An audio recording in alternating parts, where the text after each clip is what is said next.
क्या होगा अगर तुम्हें दुनिया की सबसे खतरनाक जेल में डाल दिया जाए, वो भी ऐसे गुनाह के लिए जो तुमने कभी किया ही ना हो। So hello guys, welcome back to Spooky nights.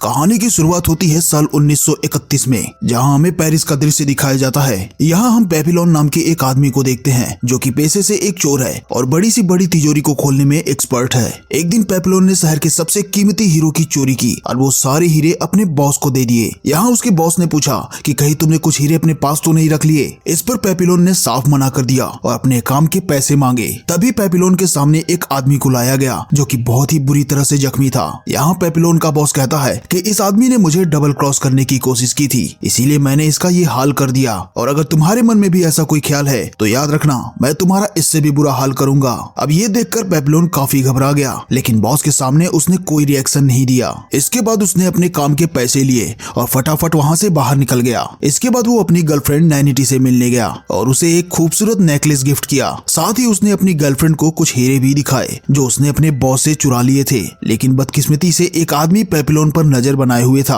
और उसने छुपकर नैनिटी के हाथों में वो हीरे देख लिए थे। अब इस बात से अनजान दोनों ने रात एक साथ गुजारी और अगली सुबह नैनिटी ने पेपिलोन से कहा कि हमें ये जुर्म की दुनिया छोड़ देनी चाहिए और एक नई शुरुआत करनी चाहिए। इस पर पेपिलोन ने उससे 6 महीनों का टाइम मांगा ताकि वो ज्यादा से ज्यादा पैसे इकट्ठा कर सके और एक नई जिंदगी की शुरुआत कर सके। हालांकि अगले ही पल इन दोनों की सारी उम्मीदें मिट्टी में मिल गई, क्योंकि पुलिस ने पेपिलोन के घर पर दस्तक दे दी थी। पुलिस ने पेपिलोन पर उस आदमी के मर्डर का इल्जाम लगाया जिसे कल रात उसके बॉस ने मारा था। यहाँ पेपिलोन ने उन्हें समझाने की खूब कोशिश की कि कल वो पूरी रात नैनिटी के साथ था, लेकिन पुलिस ने उसकी एक ना सुनी और उसे पकड़कर जेल में डाल दिया गया। अब तक पेपिलोन समझ चुका था कि ये सब उसके बॉस का किया धरा है और वो चाहे कुछ भी कर ले, लेकिन वो इस जेल से बाहर नहीं निकल पाएगा और इसीलिए वो जेल से भागने के बारे में सोचने लगा। यहाँ जुलोट नाम के एक कैदी ने बताया कि इस जेल से भागने के लिए उसे ढेर सारे पैसों की जरूरत होगी और जेल में पैसों की मदद सिर्फ एक ही आदमी कर सकता है और वो है डेगा। डेगा करोड़पति आदमी है और जेल के अंदर भी उसके पास ढेर सारे पैसे हैं। किसी जमाने में वो एक बड़ा बिजनेसमैन हुआ करता था, लेकिन एक दिन पुलिस ने उसे फर्जी नोटों के साथ पकड़ लिया और उसे इस जेल में डाल दिया।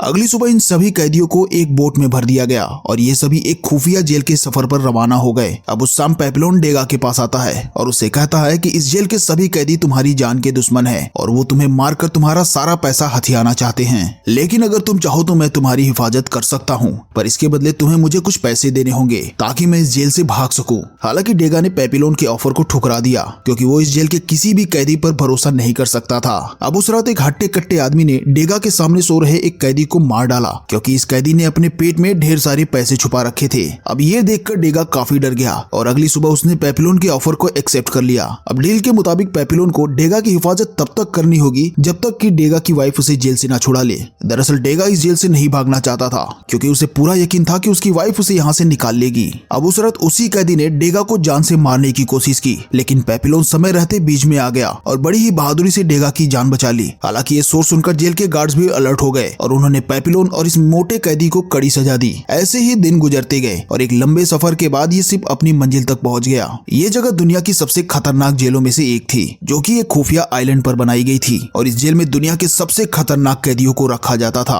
आइलैंड पर पहुंचने के बाद इन सभी कैदियों को एक लाइन में लगाया गया और इन्हें एक एक करके शिप से नीचे उतारा जाने लगा। लेकिन इसी दौरान जुलोट ने खुद को जानबूझकर जख्मी कर लिया ताकि वो हॉस्पिटल में एडमिट हो सके और मौका पाते ही इस आइलैंड से फरार हो सके। इसके बाद इन सभी कैदियों को जेल के अंदर लाया गया, जहां पहले से ही कई खूंखार अपराधी मौजूद थे। इस जेल का वार्डन भी किसी जल्लाद से कम नहीं था। वो छोटी छोटी गलतियों पर कैदियों को कड़ी से कड़ी सजा देता था। यहाँ वार्डन ने सभी नए कैदियों को बताया कि इस जेल से भाग पाना इम्पॉसिबल है। अब चूंकि ये जेल एक आइलैंड पर बनी है, इसीलिए अगर तुम यहाँ से भाग भी गए तो तुम्हारे सामने एक बड़ा सा समंदर होगा और इस समंदर को पार कर पाना इम्पॉसिबल है। वार्डन बताता है कि अगर कोई कैदी जेल से भागता हुआ पकड़ा गया तो उसे 2 साल तक एक अंधेरे कमरे में रहकर गुजारने होंगे और अगर उसने दोबारा भागने की कोशिश की तो उसकी सजा 2 सालों से बढ़ाकर 5 सालों की कर दी जाएगी। लेकिन अगर कोई कैदी तीसरी बार पकड़ा गया तो उसे डेविल्स आइलैंड नाम की एक जेल में डाल दिया जाएगा, जहां जाने के बाद हर एक कैदी अपना मानसिक संतुलन खो देता है। वार्डन ये भी बताता है कि अगर तुमने किसी का खून कर दिया तो सभी के सामने तुम्हारे सर को धड़ से अलग कर दिया जाएगा।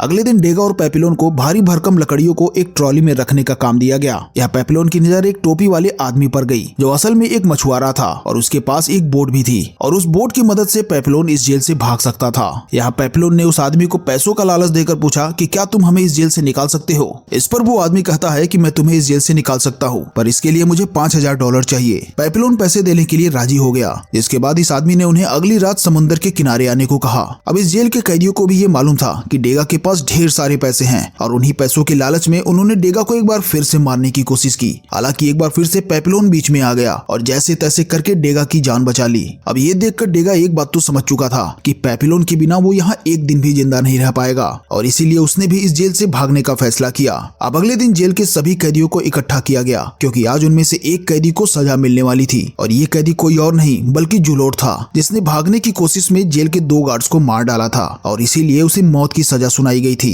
इसके बाद जुलोट को सबके सामने लाया गया और उसका सर काटकर उसे मौत की घाट उतार दिया गया। यहाँ वार्डन ने डेगा और पेपिलोन को हुक्म दिया कि वो जुलोट की लाश ले जाकर जंगल में दफना दे। इसके बाद दोनों ने जुलोट की लाश उठाई और उसे दफनाने के लिए जंगल में ले गए, लेकिन इस दौरान डेगा के पैर में मोच आ गई जिसके चलते वो जमीन पर गिर गया। ये देखकर एक गार्ड ने डेगा को दोबारा लाश उठाने को कहा, लेकिन डेगा ऐसा नहीं कर पाया तो उस गार्ड ने डेगा पर खूब कोड़े बरसाए। ये सब देखकर पेपिलोन को काफी बुरा लगा, इसीलिए उसने एक पत्थर उठाई और उस गार्ड के सर पर दे मारा और फटाफट वहाँ से भाग निकला। हालांकि डेगा भी उसके साथ आना चाहता था, लेकिन पैर में मोच के चलते वो हिल भी नहीं पा रहा था। अब उस रात पेपिलोन उस नाव वाले के पास पहुंचा और उसे वहाँ से चलने को कहा, लेकिन पेपिलोन की मदद करने के बजाय वो मोटा जोर जोर से हंसने लगा। तभी पेपिलोन ने देखा कि जेल के गार्ड्स ने उसे चारों तरफ से घेर लिया है। उसे एहसास हुआ कि ये नाव वाला भी वार्डन का ही आदमी है। इसके बाद पेपिलोन को दोबारा से उसी जेल में लाया गया। यह वार्डन ने उसे बताया कि जिस गार्ड को उसने मारा था खुशकिस्मती से उसकी जान बच गई और इसीलिए उसकी जान भी बख्श दी जाएगी, लेकिन जेल से भागने के जुर्म में उसे सेंट जोसेफ नाम के एक आइलैंड पर भेज दिया जाएगा जहां उसे 2 साल एक अंधेरे कमरे में रहकर गुजारने होंगे और वो भी बिना किसी आवाज के। इस जेल के कैदियों को खाने में एक पतला सा सूप दिया जाता था जो किसी भी इंसान के लिए काफी नहीं था और इसी के चलते बहुत से कैदी कमजोर पड़ जाते हैं और कई तो भूख के मारे मारे भी जाते हैं। ऐसे ही दिन गुजरते गए और एक दिन पेपिलोन को खाने में एक नारियल का टुकड़ा मिला। इस नारियल के अंदर एक लेटर भी था जिस पर लिखा था आज से हर दिन उसे खाने में नारियल मिलेंगे। पेपिलोन फौरन समझ गया कि ये सब कुछ डेगा ने किया है। उसने मन ही मन डेगा को थैंक्स बोला और फटाफट से वो नारियल खा लिया। हालांकि पेपिलोन की ये खुशी ज्यादा दिनों तक नहीं टिकी क्योंकि बहुत ही जल्द वार्डन को इस बात की भनक लग गई और गुस्से में आकर उसने उस गार्ड को मार डाला जो पेपिलोन को नारियल दिया करता था।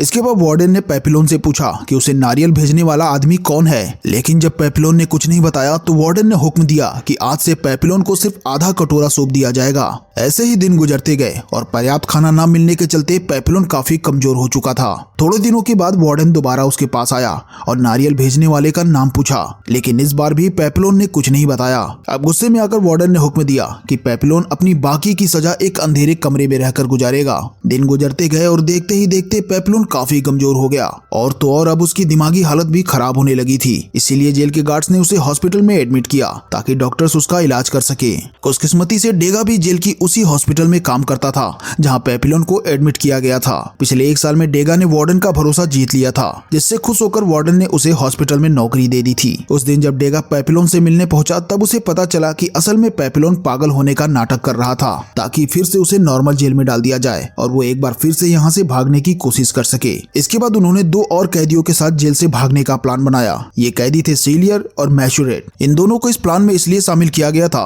ताकि सीलियर एक बोर्ड का इंतजाम कर सके और मैचुरेट गार्ड्स का ध्यान बटा सके। सारी प्लानिंग के बाद इन्होंने संडे को यहाँ से भागने का फैसला किया क्योंकि संडे के दिन सभी कैदियों को फिल्म दिखाई जाती थी और जेल की सिक्योरिटी भी उस दिन काफी कम होती थी। अब संडे के दिन सभी लोग फिल्म देखने में बिजी थे, तब इन्होंने जेल से भागने का फैसला किया। हालांकि डेगा साथ आने से घबरा रहा था, लेकिन जब पेपिलोन ने उसे समझाया तो वो राजी हो गया। इसके बाद वो जेल की कैंटीन में पहुंचा जहाँ उसने बड़ी ही चालाकी से शराब की बोतलों में बेहोशी की दवा मिला दी और वो शराब जेल के गार्ड्स को पिला दिया। इधर दूसरी तरफ पेपिलोन और उसके साथी जेल के मेन गेट तक पहुंच गए और वहां डेगा का इंतजार करने लगे क्योंकि गेट की चाबियां चुराना डेगा की जिम्मेदारी थी। तभी अचानक से वहां जोरदार बारिश शुरू हो गई जिसके चलते जेल की बत्ती गुल हो गई और सभी गार्ड्स उठकर जेल के अंदर जाने लगे। लेकिन इसके बावजूद भी डेगा ने जैसे तैसे करके गेट की चाबियां चुरा ली और फौरन ही अपने साथियों के पास पहुंचा। इसके बाद ये चारों जेल से निकलकर बोट तक पहुंचे और अंधेरे का फायदा उठाकर समंदर में निकल गए। अब अगली सुबह इन चारों ने नोटिस किया कि अभी भी ये जेल से ज्यादा दूर नहीं है। यहाँ सीलियर कहता है कि ये बोट काफी छोटी है और ये 4 लोगों को लेकर तेज रफ्तार से नहीं चल सकती और इतना कहते ही उसने मैचुरेट पर हमला कर दिया और उसे उठाकर उठाकर समंदर में फेंक दिया। इसके बाद उसने डेगा को भी मारने की कोशिश की, लेकिन तभी पेपिलोन बीच में आ गया और इन दोनों के बीच हाथापाई शुरू हो गई। यहाँ सीलियर पेपिलोन पर भारी पड़ रहा था और वो किसी भी पल उसे मार सकता था, लेकिन लास्ट मोमेंट पर डेगा उसके पेट में चाकू मार देता है, जिससे सीलियर की मौत हो जाती है। सीलियर के मरते ही उन्होंने सबसे पहले मैचरोड को ऊपर खींचा और फिर इन तीनों ने मिलकर उसकी लाश को पानी में ढकेल दिया। ऐसे ही वक्त गुजरता गया और कुछ घंटों के बाद इनका सामना एक खतरनाक तूफान से होता है। ये तूफान इतना खतरनाक था कि देखते ही देखते चारों तरफ अंधेरा छा गया और तो और इनकी ये छोटी सी नाव भी पलट गई। अगली सुबह जब इनकी आंख खुली तो ये सभी एक कोलंबियन आइलैंड पर थे। दरअसल इस आइलैंड के लोगों ने इन्हें पानी में बहता हुआ देख लिया था और इन सभी की जान बचाई। अब उस शाम पेपिलोन डेगा के पास आया और उसे यहाँ से चलने को कहा, लेकिन डेगा ने साथ आने से मना कर दिया क्योंकि अब वो भाग भाग कर थक चुका था। इसके बाद पेपिलोन ने मैचुरेट से पूछा, लेकिन उसने भी साथ आने से मना कर दिया क्योंकि इस आइलैंड की लड़कियों ने उसका मन मोह लिया था। अंत में पेपिलोन अकेले ही आगे बढ़ने का फैसला करता है और आइलैंड से बाहर जाने लगता है, लेकिन तभी उसकी नजर पुलिस की गाड़ियों पर पड़ी और वो फौरन समझ गया कि उस नन ने पुलिस को इनकी जानकारी दे दी थी। यहाँ पेपिलोन भागता हुआ डेगा के पास आया और उसे यहाँ से ले जाने लगा, लेकिन बदकिस्मती से गार्ड्स ने इन दोनों को पकड़ लिया और मैचुरेट को गोली मारकर उसकी जान ले ली। इसके बाद इन दोनों को दोबारा से जेल लाया गया, जहाँ पेपिलोन को 5 साल तक एक अंधेरे कमरे में बिताने की सजा मिली, जबकि डेगा को आइलैंड पर भेज दिया गया क्योंकि उसने गार्ड्स की शराब में मिलावट की थी। अब 5 सालों के बाद जब पेपिलोन ने अपनी सजा पूरी कर ली तब उसे भी डेविल्स आइलैंड पर भेज दिया गया, जहाँ उसे अपनी बाकी की जिंदगी गुजारनी थी। अब पेपिलोन जेल में पहुंचा और डेगा से 5 सालों के बाद मिलने पर उसे काफी खुशी मिली। अब उस शाम ये दोनों पहाड़ की एक चोटी पर बैठ गए, जहाँ पेपिलोन की नजर पानी में तैरते हुए नारियल पर गई। ये देखकर उसके दिमाग में एक आइडिया आया और उसने डेगा से कहा कि अगर हम नारियल का इस्तेमाल करके एक नाव बना लें तो हम भी इस जेल से भाग सकते हैं। यहाँ डेगा ने साथ आने से मना कर दिया, पर वो पेपिलोन की मदद के लिए राजी हो गया। इसके बाद इन दोनों ने ढेर सारे नारियल इकट्ठा किए और उसके इस्तेमाल से एक नाव बनाई। अब अगली सुबह ये दोनों दोबारा से उस पहाड़ की चोटी पर गए, जहाँ इन दोनों दोस्तों ने एक दूसरे को गले लगाया। इसके बाद पेपिलोन उस नाव को पानी में फेंक देता है और उस पहाड़ की चोटी से नीचे कूद जाता है। लकीली उसका ये प्लान काम कर गया और समंदर की लहरें उसे टापू से दूर ले जाने लगी। अब पेपिलोन को जाता देख डेगा की आंखों में आंसू आ गए क्योंकि वो अपनी दोस्त की आजादी के लिए काफी खुश था। अब जेल से निकलने के कुछ सालों के बाद पेपिलोन ने एक किताब लिखी जिसमें उसने अपनी जेल की सारी कहानियां बताई। कहानी के अंत में हमने असली पेपिलोन को देखा, जिसका असली नाम हेनरी था। और इसी के साथ ये शानदार मूवी यहीं पर एंड हो जाती है। दोस्तों, आई होप कि आपको ये कहानी पसंद आई होगी। अगर वीडियो अच्छी लगी हो तो इसे लाइक कर देना और चैनल पर नए हो तो सब्सक्राइब कर लेना।